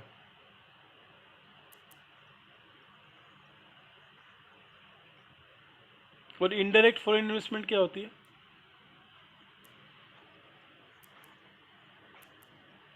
आइडिया। नहीं सर, ठीक है, इनडायरेक्ट इनडायरेक्ट है कैसे, मतलब। अभी अभी समझो। अगर एक फॉरेनर सीधा सीधा मेरी कंपनी में इन्वेस्ट कर रहा है, अब तरीके समझो, कोई भी फॉरेनर मेरी कंपनी में कैसे इन्वेस्ट कर सकता है। अगर मैं लिस्टेड कंपनी हूँ, हम्म, तो मैं हम्म या तो स्टॉक मार्केट से आपके शेयर ले सकता हूँ हम्म या फिर डायरेक्टली कंपनी से अलॉटमेंट करवा सकता हूँ। हम्म। अब मैंने अगर ये जो दोनों चीज़ें करी, 10% से ज़्यादा करी, तो मेरे को आप क्या जी। बोलोगी, एफडीआई। ये आपको याद आएगा जब आप एफएलए भरती हो, जी हाँ। तो एफएलए में दो कॉलम रहते हैं, equity share holding more than 10%, उसको वो एफडीआई में दिखाता है, और लेस देन हाँ 10% को पोर्टफोलियो इन्वेस्टमेंट में दिखाता है। अब इनडायरेक्ट क्या हो गया, एक ऐसी कंपनी जिसकी 100% share holding foreign company hold कर रही है, हाँ और वो कंपनी आपकी कंपनी में इन्वेस्ट करती है। करेक्ट। अब ये एक wholly owned subsidiary foreign company की अगर आपकी कंपनी में इन्वेस्ट कर रही है, लेकिन होली ओन्ड सब्सिडरी इंडिया में बनी हुई है, तो कोई भी बाहर से तो देख के बोलेगा कि कोई फॉरेन इन्वेस्टमेंट नहीं हुई, हम्म। लेकिन ये इनडायरेक्ट हो गई। Yes sir. तो ये तीसरी कैटेगरी है। तो बेसिकली वो आपसे, अगर मैं अब इसको थोड़ा छोटा करता हूँ, अब आप इस फॉर्म को दोबारा देखो, ये क्या बोल रहा है। हम्म। आपसे इन्वेस्टमेंट की डिटेल मांग रहा है फॉरेन की। तो पहले आपको करेक्ट। खुद को हाँ। अपनी सारी इन्वेस्टमेंट को तीन कैटेगरी में बांटना है। FDI, right. हाँ। FPI, indirect investment. यस। अब अगर आप एक अनलिस्टेड कंपनी हो तो आपकी एफपीआई जीरो रहेगी, आपके ऊपर जीरो लिखा होगा पहले वाले कॉलम में। हाँ। राइट। नींद आ गई? चलो। सॉरी। हाँ कोई नहीं, आज के इसमें एंटिटी मास्टर ही करेंगे, फिर अगले वाले में बिजनेस यूज़र करेंगे। 8 पेज है। ठीक है सर। हाँ, तो एफपीआई आपको समझ आया? एफपीआई क्या है? हाँ मतलब सर मेरे पढ़ने के हिसाब से मुझे इतना पता है कि एफपीआई तो मतलब एफपीआई से कोई डायरेक्ट ओनरशिप कंपनी में नहीं आता। क्यों? इन्वेस्टर को कोई डायरेक्ट ओनरशिप नहीं मिलता कंपनी में। पर सॉरी मतलब शेयर डायरेक्ट, हाँ डायरेक्ट ओनरशिप नहीं मिलता। पर इट शेयर इज होल्डिंग तो उसकी रहती है ना, रिलेटिवली। कस्टोडियन के पास रहता है। अगर आप ये बोलना चाह रहे हो कि वो जो एफपीआई होती है वो कस्टोडियन शेयर होल्ड हाँ हाँ। करता है, लेकिन होल्ड तो उसके बिहाफ पे ही करता है। यस। सो बेस, एक छोटा सा बेस समझ के लो। एफपीआई में अगर टेन हम्म। परसेंट से लेस शेयर किसी ने इन्वेस्ट किया है आपकी कंपनी में, ओके। अब वो इन्वेस्ट किया है या स्टॉक मार्केट से लिया है, जनरली आप उसको एफपीआई में क्लासीफाई करते हो। करेक्ट। हाँ। ठीक है। उसके हम्म। बाद एनआरआई, तो एनआरआई है ही है। अदर्स में क्या हो सकता है? हाँ एनआरआई राइट। हाँ। अदर्स में हम्म, सोचा नहीं है सर कभी। मतलब ओसीबीज, हम लोगों का तो। Overseas corporate bodies, overseas trust, overseas okay. Pension funds. Right. हाँ देखो, मेरा क्या बोलना है, अगर हम किसी भी चीज़ को कर रहे हैं तो खाली जितना कर रहे हैं उतना करेंगे तो हम उतना ही सीख पाएंगे। अगर एक एक एंगल को अपन पढ़ के एक्सप्लेन करेंगे तो जब फ्यूचर में कोई भी चीज़ आएगी तो एटलीस्ट हमको बेस मालूम रहेगा। राइट। तो एंटिटी मास्टर में वो आपसे एग्जिस्टिंग डिटेल मांग रहा है, तो मैंने पहले आपको ब्रेकअप करवाया कि आप अपनी सारी फॉरेन होल्डिंग को टुकड़ों में बांटो। एफपीआई में बांटो, आपकी एफडीआई में हम्म। बांटो, इनडायरेक्ट इन्वेस्टमेंट में हाँ बांटो, मतलब यू शुड एनआरआई में बांटो। आइडेंटिफाई। हाँ। और इस सब का बेस है आपका शेयर होल्डिंग पैटर्न। करेक्ट। अब वैल्यू ऑफ शेयर में मैं थोड़ा सा कंफ्यूज हूँ। बोले सर आप बहुत कंफ्यूज रहते हो, लेकिन क्यों हूँ? लिस्टेड कंपनी तो मुझे हम्म। समझ आ गई, अनलिस्टेड में मैं वैल्यू कहाँ से लाऊं? तो वैल्यूएशन तो करवाना पड़ता है ना सर अब हम अब लोगों अब को तो। इसके लिए नीचे पढ़ो, देखो ये नोट पढ़ो, इसका क्या है नोट वैल्यूएशन। में। हाँ। What is value? Number of shares into face value. तो कोई वैल्यूएशन कराना पड़ेगा? हाँ मतलब इसके लिए तो नहीं करवाना नहीं पड़ेगा। करवाना पड़ेगा। हाँ, तो वैल्यूएशन की जब हम बात कर रहे हैं, वैल्यू की बात कर रहे हैं, हम्म। तो लिस्टेड कंपनी में मार्केट हम्म। वैल्यू भी रहेगी और फेस वैल्यू भी रहेगी। यहाँ पे हमको फेस वैल्यू लिखनी है। राइट। हम्म? बिल्कुल क्लियर करना है ना अपने को। जी। कोई भी जब वैल्यू भरने लगेगा तो बोलेगा अरे आपने तो बोला था वैल्यू लिख दो, हम तो मार्केट प्राइस से गुना कर दिए। लेकिन आरबीआई बोल रहा है कि हम्म। यहाँ वैल्यू में आपको फेस वैल्यू लिखनी है। फेस वैल्यू लिखनी है। राइट। तो ये पेज क्लियर है? इस पेज में कोई ऐसा जी पॉइंट सर। जो अपने नहीं देखा? पेड अप कैपिटल अपने को पता रहती है, एफपीआई के पास कितने शेयर हैं, एनआरआई के सर पास। पेडअप कैपिटल में, पेडअप कैपिटल आप देखेंगे ना तो वहां पे फुल्ली डाइल्यूटेड बेसिस है आपका। अगर प्लेन वैनिला इक्विटी है तो कोई प्रॉब्लम नहीं। हम्म। लेकिन आपकी कन्वर्टेबल शेयर्स है हाँ, तो उनको भी कन्वर्ट करना तो है। आपको, हाँ तो आपको डाइल्यूटेड डाइल्यूशन का फॉर्मूला अप्लाई करके उस हिसाब से, क्योंकि ये जो चीज है ना आपके हम्म। हर फाइलिंग में उसका इम्पैक्ट आता है। तो ये एंटिटी मास्टर के टाइम पे ये चीज देखना बहुत क्रूशियल है। अगर आपके पास प्लेन वेनिला इक्विटी है तो आपको कोई प्रॉब्लम नहीं है, लेकिन लेकिन अब अगर मेरा आपके क्वेश्चन पास। यहाँ पर रहेगा, मेरा क्वेश्चन रहेगा, देखो दो टाइप हाँ। के कन्वर्जन्स होते हैं। ठीक है, एक हम्म। होता है वारंट है कंपनी के पास, एक है सीसीपीएस है, एक है ईसोप है। जी जी। तो ईसोप में तो अपन नहीं कन्वर्ट कर पाएंगे क्योंकि तो ऑप्शन है। हाँ लेकिन वारंट और सीसीपीएस जो है उनको हमें कन्वर्ट करना पड़ेगा, मुझे ऐसा लगता है। जल्दी ईसोप का तो आप मुझे, कन्वर्जन नहीं लेते हैं मोस्टली, अनलेस नीचे उसने ओके लिखा हो। जी, ईसॉप का तो वैसे इतना मुझे ईसोप भी क्या है, इम्प्लॉइज को नॉलेज हम नहीं है। ऑप्शन देते हैं कि आप चाहो ऑप्शन तो देते हैं। इस ऑप्शन को हम्म। आप एक्सरसाइज करके अपने आप को एक, कन्वर्ट कर लो हाँ इक्विटी में। राइट। कन्वर्टिबल हो गया, लेकिन वो यस। ऑप्शनल है। हम्म तो जनरली ईसोप जब हम शेयर होल्डिंग भी स्टॉक एक्सचेंज को देते हैं तो ईसोप को नहीं इंक्लूड करते कन्वर्जन में। हम्म। ठीक है, बोलो क्या क्या। तो नीचे देखिए, if company hmm paid up capital of the company on fully diluted basis, where paid up capital on fully diluted basis is equal to paid up share capital, paid up capital, paid up shares on fully diluted basis into face value। ठीक है। मतलब ये आपको calculate करना है सबसे हम्म पहले। अगर मेरे पास 1 लाख इक्विटी शेयर है और 10,000 प्रेफरेंस शेयर हैं जो कन्वर्ट होंगे 10,000 इक्विटी में, तो 1 लाख दस हाँ हजार तो लिखना आपका है। क्या रेशो है? वन हाँ इज टू तो वन है। आपने, हाँ तो उस रेशो के हिसाब से आपको कैलकुलेशन करके वो तो वही हो गया मतलब ना, अगर 1 लाख आपके इक्विटी 10, शेयर्स है, हाँ सुनो 10, 1 लाख इक्विटी है तो आपके 2 लाख हो जाएंगे डाइल्यूटेड बेसिस पे। हाँ तो 2 लाख लिखना है और आप, 10 रुपए से गुना करके उसको 20 लाख रुपए कैपिटल लिख हाँ दिए। कैपिटल लिखना है, राइट। हम्म, पढ़ो आगे।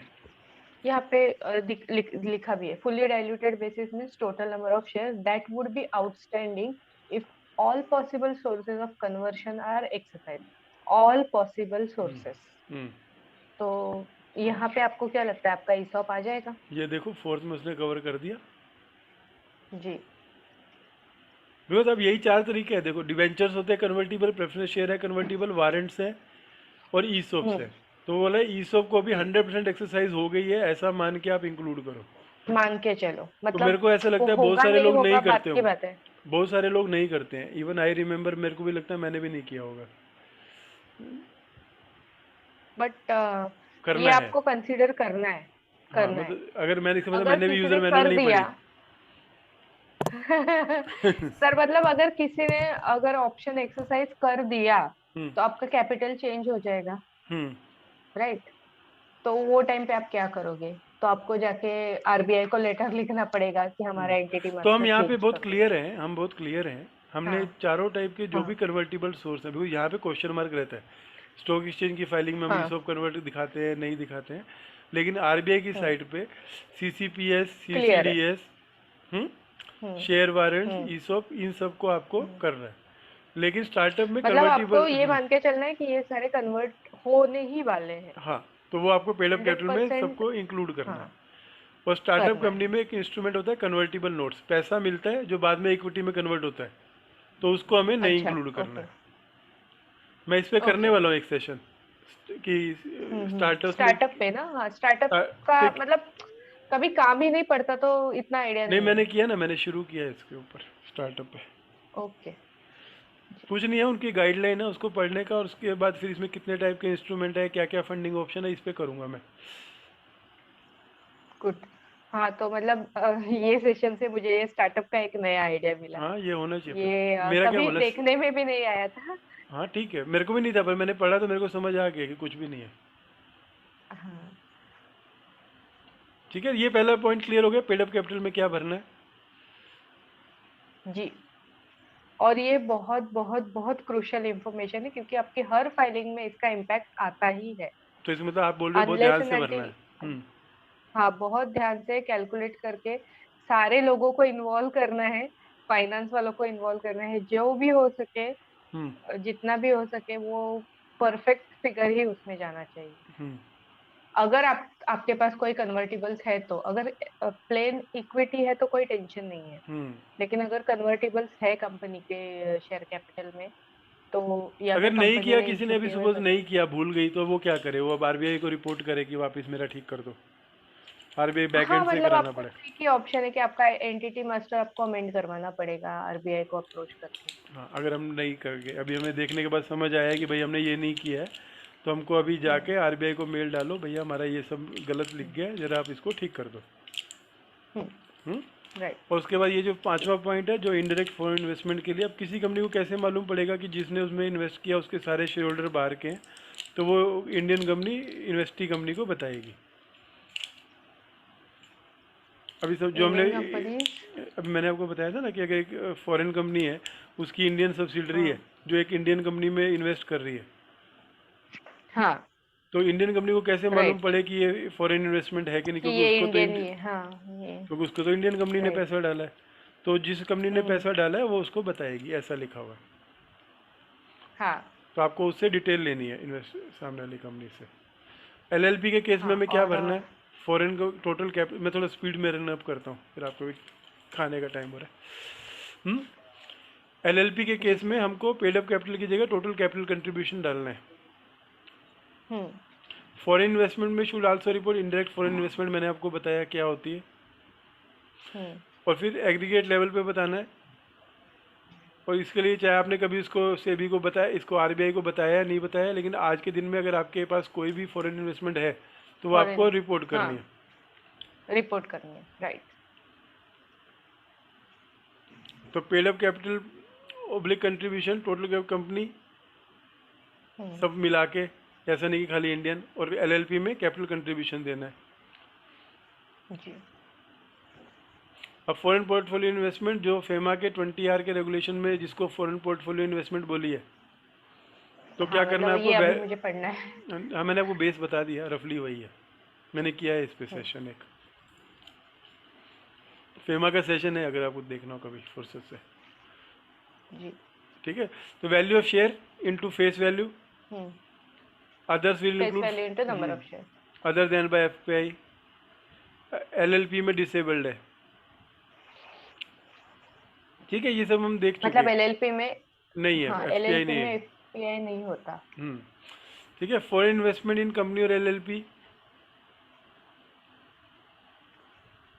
Value same, of equity shares issued by company on fully diluted ये हम पढ़ बेसिस, चुके हैं। मतलब मतलब। एफपीआई इंटू हाँ number of share into face value करना है। इनडायरेक्ट जी इन्वेस्टमेंट में वैल्यू ऑफ शेयर्स लिखना है। जी अब प्रायर कैसे था उसका हमें मतलब नहीं है, क्योंकि अभी हमको अभी खाली एक ही ऑप्शन आती है, फेस वैल्यू की ऑप्शन नहीं आ रही। ये बोल रहा है जुलाई ओके। 2018 से पहले ऐसे दिखता था, पर अभी हमें इससे कोई लेना देना हम्म। नहीं है। नहीं।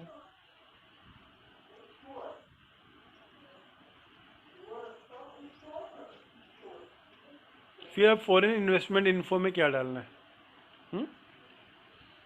ये लास्ट टैब है, जी इसमें क्या डालना है? अब जो जो इंस्ट्रूमेंट आपने इशू किए हुए डेट ऑफ इशू। हम्म उसकी डिटेल्स देनी है, कि आपने कब इशू किया। अगर आपने लिखा था हमारा फॉरेन आईडी रजिस्ट्रेशन नंबर है, तो इसका मतलब आपने हम्म लिया था, तो आपको कब इशू किया या ट्रांसफ़र किया, उसका डिस्क्रिप्शन हम्म इक्विटी है कि क्या है। डिस्क्रिप्शन में क्या जी। लिखना है? Allotment transfer. अच्छा। Description of allotment transfer with rights bonus, मतलब वो सब है, merger instrument type demerger equity क्या है, है। कैपिटल कंट्रीब्यूशन है, प्रॉफिट शेयर है, okay. Hmm number of instrument या कितना पैसा उसने डाला था, हाँ रिपोर्टिंग आई करी थी थिंक कि ये जो आपने। डिस्क्रिप्शन है यहाँ पे एक ड्रॉप डाउन रहता है, हम्म। तो वो ड्रॉप डाउन से हम लोगों को सिलेक्ट करना पड़ता है। तो बेसिकली हर इंस्ट्रूमेंट में, सपोज एक कंपनी ने पहले कभी इक्विटी शेयर्स इशू किए थे, तो लिखेगी कि मैंने हम्म 1/1/21 को हम्म अलॉटमेंट की थी इक्विटी शेयर्स की, जी 1 लाख हम्म इक्विटी शेयर्स, और हमने रिपोर्टिंग करी थी आरबीआई को, और हमें एक्नॉलेजमेंट मिली हुई हम्म है। मिली हुई है। ऐसे करके जितने भी इश्यूज हैं उन सब की डिटेल आपको डालनी है। क्या वो डालनी सब है? यहाँ आपको। पे आपसे पूछेगा।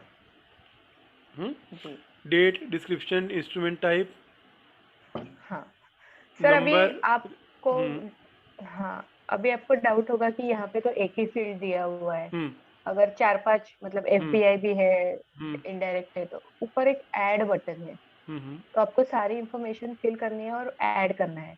तो ऐड करेंगे तो नीचे जो ब्लू कलर का लाइन देखो आ रहा है, पेज एक नंबर 17 पे। एक सेकंड, हाँ इतना बड़ा हो रहा है।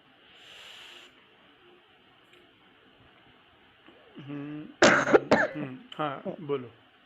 तो वहां पे वो सारी इंफॉर्मेशन मतलब आप जैसे ही इंफॉर्मेशन फिल करके ऐड करेंगे तो वहां पे वो लिस्ट हो जाता है। अच्छा, जो और ऊपर ऊपर लिखेंगे वो वाला नीचे जो आता फील्ड रहेगा। है, हाँ, और ऊपर वाला फील्ड वापस से ब्लैंक हो जाता है, तो आपको वापस आपकी जो second second tranche of information है वो डालनी है, फिर से ऐड करना है। ऐसे टेबल बनते जाता है नीचे। गुड, ठीक है। एंटर ऑल और डिटेल। नीचे एक अच्छा, कंफर्मेशन रहता है एक मिनट, कुछ तो दैट बोल रहा यू है। Have checked. हाँ। एक सेकेंड, कुछ तो गाइड कर रहा है। Enter all foreign investor receive by entity since date of incorporation. तो यहाँ पे जब से कंपनी यस। इनकॉर्पोरेट हुई तब से भरनी है। हाँ, मतलब ऐसे नहीं है कि 2018 से या फिर 2018 से के रीसेंट रीसेंट कोई इन्वेस्टमेंट है। आपकी सारी इन्वेस्टमेंट्स, फॉरेन इन्वेस्टमेंट, वो टाइम पे ये रेगुलेशंस अब थे नहीं हम्म थे, हम्म। रिक्वायरमेंट फाइलिंग था नहीं था, आपके सारे जो भी इन्वेस्टमेंट है सारे का रिपोर्टिंग आपको इसमें एक में करना और इसमें ये भी बोल रहा है कि आपको इन्वेस्टर वाइज नहीं देना है, मगर सपोज आपने एक अलॉटमेंट करी 1 लाख शेयर्स की और 10 इन्वेस्टर थे, है। तो आपको ब्रेकअप नहीं करना है, आपको सिंपल एक ही चीज़ करनी है, अलॉटमेंट करी 10 लाख करे, हम्म। ऐसे लिखना है। तो हम्म। इन्वेस्टर वाइज नहीं देना है, ध्यान रखना। हम्म। तो आपको इन्वेस्टर वाइज लिस्ट नहीं चाहिए। आपने अगर ये बोला कि मैंने 2000 में एक अलॉटमेंट करी थी, बोनस किया था, फिर मैंने राइट इशू किया था, तो खाली उसकी डिटेल देनी है एग्रीगेट लेवल पे। तो क्या बोल रहा है देखो, डेट ऑफ इशू में right. Enter date of allotment, ठीक है। डिस्क्रिप्शन में क्या भरना है, राइट इशू है, बोनस है, शेयर स्वैप है, merger demerger, ESOP, non resident to resident transfer hmm. या रिवर्स है। हम्म। और किस टाइप के इंस्ट्रूमेंट है आपके, equity, CCPS, CDS, partly paid share, LLP, capital contribution, profit share, convertible notes. Hmm. Convertible note का कंसेप्ट वहाँ पे था, उसमें ये बोल रहा था कन्वर्टिबल नोट्स स्टार्टअप। को डाइल्यूटेड में ऐड नहीं करना, लेकिन यहाँ पे डिटेल मांग रहा हाँ। हाँ, डाइल्यूटेड में ऐड नहीं करना है, लेकिन डिटेल है, देनी है कि कन्वर्टिबल नोट देनी आपने है। क्या इशू किए होंगे फॉरनर्स को। हम्म। हाँ, फॉरनर से ही कंसेप्ट है ना, कोई भी इंडियन से कोई लेना देना नहीं है। आपको अपनी अलॉटमेंट की बात नहीं, जहाँ पे भी फॉरेन इन्वेस्टमेंट इन्वॉल्व थी, उन अलॉटमेंट्स की हम्म। डिटेल देनी है। कन्वर्टिबल में तो सारे ही आते हैं ना, मतलब कन्वर्टिबल में आप जो भी जिसको भी इशू करोगे, फॉरेन को ही नहीं, अगर इंडियन एंटिटी को पर भी मुझे इशू करोगे नहीं तो नहीं, भी वो पर नहीं, कन्वर्ट। पर यहाँ हाँ। देखो, यहाँ पे उसने बोला है कि हम्म। आपको फॉरेन इन्वेस्टमेंट की डिटेल देनी है। हाँ, डिटेल्स यहाँ पे फॉरेन इन्वेस्टमेंट की देनी है, लेकिन जो हम लोग डाइल्यूटेड बेसिस कैलकुलेट करते हैं हम्म। वो तो सारे मतलब सबका ही करते हैं ना। पर फिगर तो आपको मतलब फॉरेन इन्वेस्टमेंट की करनी है। सपोज आपने 5 लाख शेयर्स का अलॉटमेंट किया, हाँ, और हाँ। 5 लाख में से 2 लाख फॉरेनर्स को है और 3 लाख रेजिडेंट को है, तो आपको यहाँ पे सिर्फ 2 लाख की डिटेल एंटर करनी है। हाँ, फॉरेन इन्वेस्टमेंट के टैब में 2 लाख की डिटेल हम्म इन्वेस्ट करनी है, हम्म मतलब एंटर करनी है। हम्म। लेकिन आप जो आपका डाइल्यूटेड बेसिस कैपिटल हाँ, देंगे उसमें सब का कवर होगा, डिटेल, उसमें कोई तो उसमें डाउट तो नहीं। सारा कवर हो वो जाएगा। पूरी हाँ। कैपिटल है, inclusive of Indian, domestic, foreigner, indirect, सब कवर करके। राइट। Right sir. ठीक है। फिर डिक्लेरेशन। हम्म। ईबीज तो बंद हो गए ना, अभी ईबीज पे नहीं होता, जो भी हो रहा है यहीं पर हो रहा है ना। हाँ, ईबीस पहले हुआ करता था। तो बोला कि जब ये आया, अगर किसी ने वहाँ पे करे तो यहाँ पे भी अपडेट करो। फिर डिक्लेरेशन दो, हम्म। डिक्लेरेशन क्या है। डिक्लेरेशन मतलब नीचे एक डिक्लेरेशन है, तो वो चेक करना है that after all issues transfers have been added, user will have to click the ये डिक्लेरेशन। तो डिक्लेरेशन वो क्या है। डिक्लेरेशन में हाँ लिखा हुआ है कि the I have information check is the information, कल को आप एंटर। मुकर नहीं सकते हाँ सर। कि ये सर मैं तो गलती से कर दिया था। हाँ, आरबीआई को भी हाँ। पता है इंडियन लोग कैसे करेक्ट। काम करते हैं, कि बोले सर गलती से दब गया था, मैंने ध्यान नहीं दिया, तो बोले आपने टिक तो मारा था कि मैंने चेक किया सब। बोले सर मैंने इसी को ही चेक नहीं किया, बाकी सब चेक कर लिया था। ठीक है, डिक्लेरेशन। फिर सबमिशन, आप सबमिट करोगे डिटेल। जी। फिर क्या आएगा, जी अभी भी आएगा, ख़त्म नहीं सर, हो रहा है। तो मतलब फिर आपका कंपनी दिखने लगेगा आपके एंटिटी मास्टर में। ये क्या हुआ आखिर में, फॉर इन्वेस्टमेंट डिटेल भर दी हम लोगों ने। सब, हाँ, सब ये सबमिट बटन, एंटिटी अच्छा ये सेव्ड सबमिट बटन दिखा रहा है कि सबमिट बटन यहाँ पे है। दिखा रहा है। हाँ। यहाँ तक पहुँचोगे तब जाके सबमिट बटन आएगा। हम्म। और रीसेट गलती से मत कर देना, सारा डाटा उड़ जाएगा। हाँ लिखा हुआ है बाजू में रीसेट, सबमिट दबाते हुए ध्यान से हमने रीसेट, रीसेट कर दिया तो फिर से मेहनत करनी पड़ेगी। करेक्ट। फिर ये बोल रहा है कि आपको कोई अलग से ईमेल नहीं आएगी, आपको एंटिटी मास्टर में आपका डाटा दिख जाएगा यहाँ पर ऐसे। सो ये जी। मत एक्सपेक्ट करो कि हमने सबमिट दबाया तो अब कोई मेल आएगी कि you have data submitted successfully. Simple आपकी एंट्री यहाँ पे दिख रही है। हाँ, तो ये एक बार इसमें सबमिट हो ऐसा गया क्यों तो किया है, मतलब एक ही लॉगिन में हम बहुत सारी एंटिटी भी रजिस्टर कर सकते हैं क्या? नहीं ना? नहीं, सब नहीं, नो सर। तो ऐसा लॉजिक क्या है इसका कि वो इसके नीचे? क्लिक करके एडिट करने का ऑप्शन है। अच्छा, अगर आपको कुछ चेंज करना है तो आप एडिट से चेंज कर सकते हो। Hmm. All detail must be provided in one go, ठीक है। When all the mandatory field have been filled, submit is enabled, reset will be we will reset the complete form। तो ध्यान रखो, हम्म। एक बार हो गया फिर आप मॉडिफाई सर, कर सकते हो। और यहाँ पे इंटीग्र जो 6.1 है ना, हम्म यहाँ पे क्या लिखा है, all details must be provided in one गो। मतलब आपने एक बार लॉग इन कर दिया तो सारे डिटेल्स भरने, आपने अगर गलती से लॉग आउट कर दिया तो आपके सारे डिटेल्स चले जाएंगे। Hmm there is no save button in this. अच्छा अच्छा, मतलब इसे सब यू कुछ कैन नॉट एक ही, सेव हाँ योर हाँ। डाटा। हाँ। हाँ। तो ध्यान रखने का है, मतलब ऐसा नहीं कि अभी करते हैं थोड़ी देर में आके फिर करेंगे, पूरा ही हाँ, करना मतलब है। अगर आपका टाइम आउट हो गया या फिर लॉग हम्म आउट हो गया तो आपको पूरी मेहनत तो एक एक साथ बैठ के शांति से सारा फॉर्म भर के सबमिट ही करना है। और दिक्कत आई तो ये इन लोगों ने अपनी ईमेल आईडी दी है, फ़ोन नंबर दिया है, एक्सटेंशन नंबर भी दिया है। बहुत अच्छे लोग हैं। हम्म अब डूज हम्म। एंड डोंट्स, क्या करने का और क्या नहीं करने का, क्या करने का बताओ। जी। In does. case of rejection of registration, hmm use another username for fresh registration other than one given earlier. So maybe rejection, आपने अगर अथॉरिटी लेटर रिजेक्शन आया बराबर नहीं तो लगाया, कुछ भी किया, उन्होंने रिजेक्ट कर दिया, तो नया यूज़र नेम सेलेक्ट करना हम्म, है, दोबारा करने का नए यूज़र नेम से। हाँ। हाँ। Second. Hmm.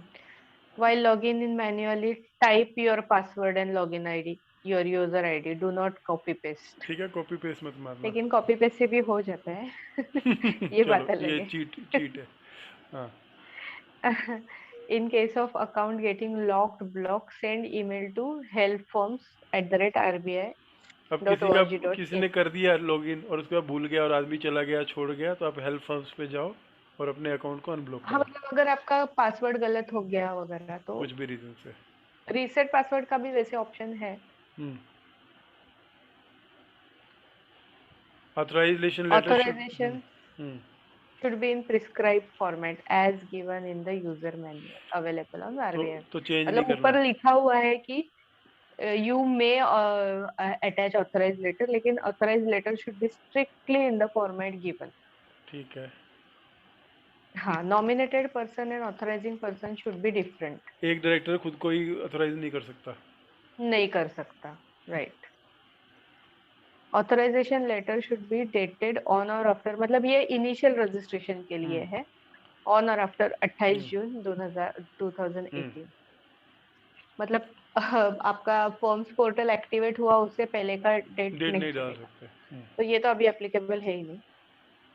Pan of entity user should be filled in the registration form.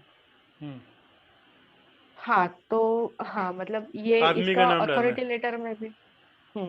Copy of PAN should be attached. अब ये अभी तो ये कॉपी ऑफ पैन, हाँ, अभी अटैच करने के लिए आपको एक ही ऑप्शन अवेलेबल है, अथॉरिटी लेटर। तो उसके ये नीचे। Copy of PAN authority letter के साथ अटैच करना है।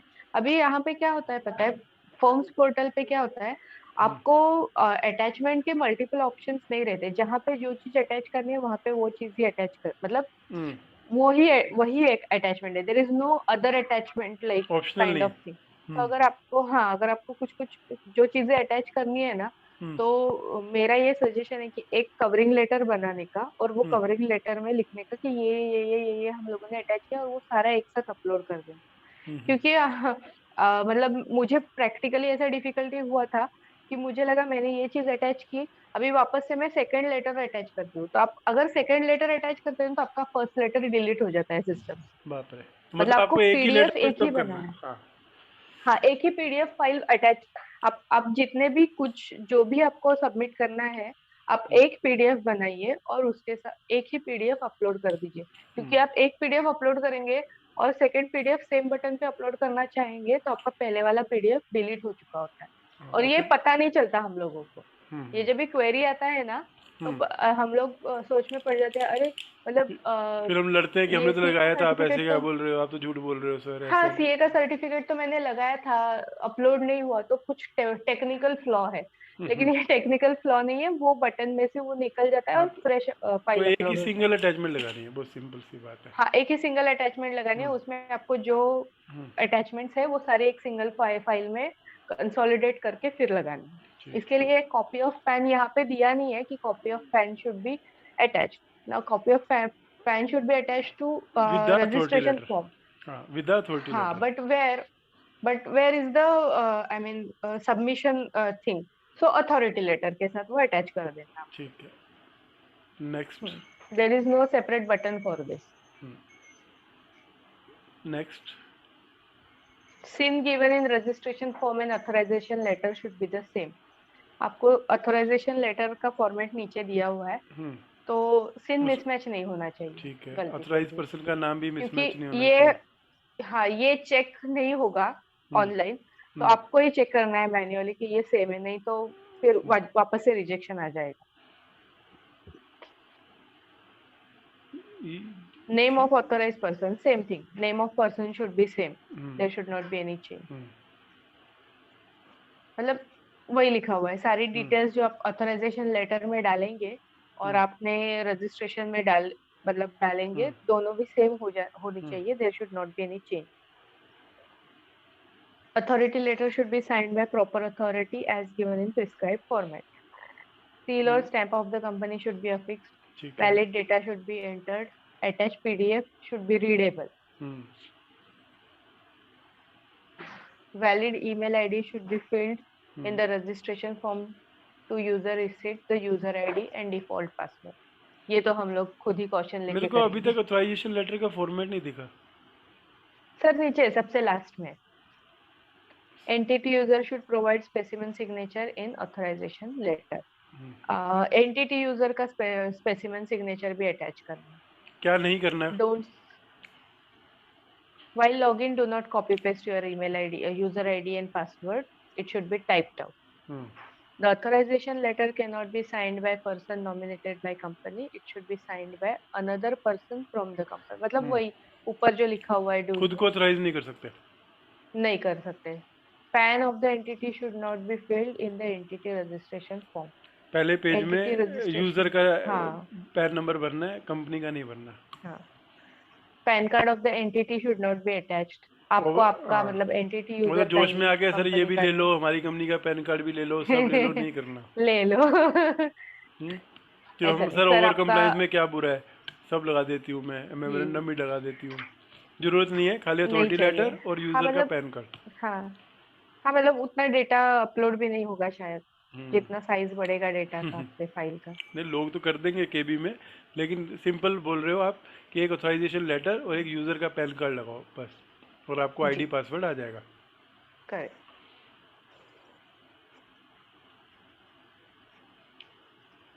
फॉर्मेट, ये है फॉर्मेट। हाँ, लास्ट पेज पे है आपका, लेटर फॉर्मेट हेड पे लेना है। हम्म चलो, जैसे मैं अपने आपका आप को ऑथराइज रीजनल करता हूँ, office, CGM foreign exchange regional office Mumbai, dear sir, letter authorization for creation of entity user in firm, we here authorize Shri Gaurav Thakur having PAN number XYZ to register as the user for submission of information in the entity master of farms on behalf of our hmm, company name Rightmove Limited having registered office at so and so and pan number so and so। यहाँ पे company का pan number देना है, ऊपर आएगा, हाँ उसका pan number देना है, हमारी कंपनी का सिन नंबर नंबर आएगा। ये है।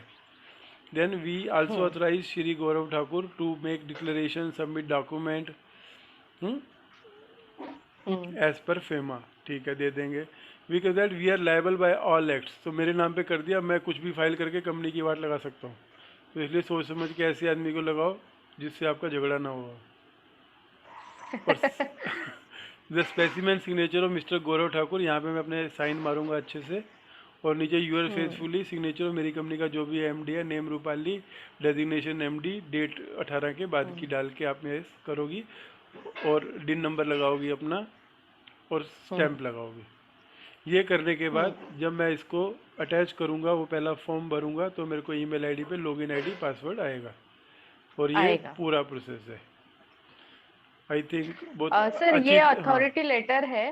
हम्म। नहीं, सबसे पहले क्या होगा, ये आपका अथॉरिटी लेटर, और जो हम लोगों ने एक छोटा सा पेजर, एक फॉर्म देखा ना, जिसमें सिर्फ हाँ, वो पहला पेज पे आया कंपनी था का जो। नाम, हाँ। आपका हाँ। मतलब, हाँ, हाँ। अथॉरिटी वाला नाम और कंपनी हम्म। का नाम, सील, हम्म। पैन, हम्म। वो सब हम्म। आएगा। ये उतना वाला। ही सबमिट करना है। उसके हम्म। बाद, हाँ, उसके बाद आपको ईमेल आईडी आएगा, हम्म। सॉरी, आपका यूजर आईडी और पासवर्ड आएगा। हम्म। वो यूजर आईडी और पासवर्ड से लॉगिन करके आपको पासवर्ड चेंज करना है। हम्म। जो डिफॉल्ट पासवर्ड आएगा वो चेंज करना है। हम्म। वापस से लॉगिन करके आपको सारे डिटेल्स, एंटिटी मास्टर कंप्लीट करके एंटिटी सबमिट मास्टर करना है। का डिटेल भरना है। हाँ। और एंड रिजल्ट तब है जब वो एंटिटी मास्टर आपको पहले पेज पे दिखना शुरू हो जाए, आपकी कंपनी की डिटेल। राइट। तो ये प्रोसेस है पूरा अपना आरबीआई का सबसे पहला प्रोसेस फॉरेन इन्वेस्टमेंट के लिए, entity registration, entity master registration. Entity master, ठीक है, नेक्स्ट सेशन में अपन देखेंगे बिजनेस मास्टर रजिस्ट्रेशन कैसे बिजनेस करते यूजर रजिस्ट्रेशन। हैं। चलो, थैंक यू, आपने टाइम निकाला। अभी आप खाना वाना खा लो लोग। ठीक है, थैंक यू तो सर। करते हैं, ये थोड़ा करेंगे अभी। इसके बाद ये करना है F C T R S, F C G P R, और भी कुछ करना है। जी। उसके जो रेगुलेटरी प्रोविज़न है वो भी देखेंगे एक बार। हाँ, मतलब अभी बिजनेस यूजर, तो नेक्स्ट जो हम लोगों ने हम्म। सेकंड वाला जो हम्म। यूजर मैनुअल डाउनलोड किया, उसमें ही है बिजनेस यूजर हम्म। भी है, और वो यूजर मैनुअल काफी बड़ा है। ये तो फिर भी छोटा था, फिर हम्म। भी हम लोगों को 1.5 आवर लगा। हाँ, वो ठीक तो है ना, काफी बड़ा है यूजर। फुर्सत से करेंगे, कोई बात नहीं। जी सर। चलो, thank you. Okay, thank you sir. चलो, गुड नाइट।